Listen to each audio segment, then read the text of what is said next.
জিনিসপত্র বিক্রি করেন? বলেন। আমি বলতেছি চাই যে ভুয়া জিনিসগুলি যার মাধ্যমে বেশি। এই যে দেখুন ওনার দোকানে হয় বানায় পুঁতে বেচে এই কোম্পানির মাল, ডিনো, হজম। 1 টাকার বেশি 2 টাকার কোনো কিছু নাই।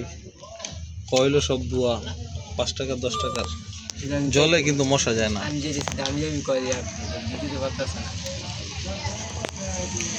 কি শুরু করবে ভাই? দোকানে কি আছে? চা আছে সব ভুয়া, যা আছে সব ভুয়া।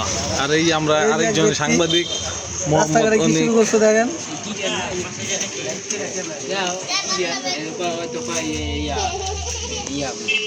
বলুন আপনি কেন এই ভুয়া জিনিস বিক্রি করেন? বলেন। আমি বিক্রি করে বিক্রি করতে চাইলে আমার পরিস্থিতি করাইছে। না কি এমন আপনার পরিস্থিতি এসে গেছে যে আপনি টিয়া নাই পাইছি মাগনা বেচতেছি। এগুলি কি আপনাকে মাগনা দিয়ে গেছে? এই যে বাকি দিয়ে গেছে সব বাকি আল্লাহ রাস্তায়। আপনি বিক্রি করে পয়সা দেন, বিক্রি করে পয়সা দেন। না এটি খায়া ভাই খেয়াল আন আপনি মাসির টাইম মেরা দেন, মাসির টাইম মেরা ভালোই আছেন আপনি। খুব শান্তি পান নাকি? সিঁড়ির নিচে দেখুন বিড়ির দোকান, যেখানে অবৈধ জিনিসপত্র বিক্রি হয়। এই সেই বন্ধ করে কেমন লাগছে মাসি কি করবে 2টা করে রাখছি। আজকে আপনার দোকানে সাংবাদিক আইছে। আপনি হাতে নাতে ধরা খাইছেন, মাথা হাত দিয়ে লাভ নাই। আমরা আজকে 2 লাখ টাকা আপনার কাছে জরিমানা করবো। দেন টেয়া দেন, চুদলিং পং টেয়া দেন। এটা বন্ধ করেন পারলে। না এটা বন্ধ করা তো আপনার কাছে অথরিটি নাই। আপনি কি মিডিয়াকে বন্ধ করতে পারেন?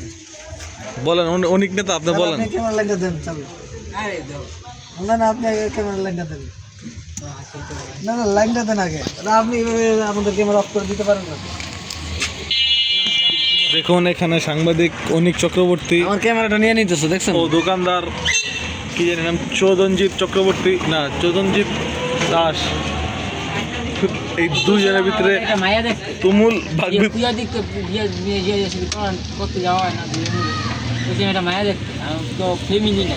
দেখুন সিঁড়ির নিচে বিড়ির দোকানের যেই মালিক, এ মালিক বিয়ে করবে ঘটক মোহাম্মদ অনিক না অনিক চক্রবর্তী।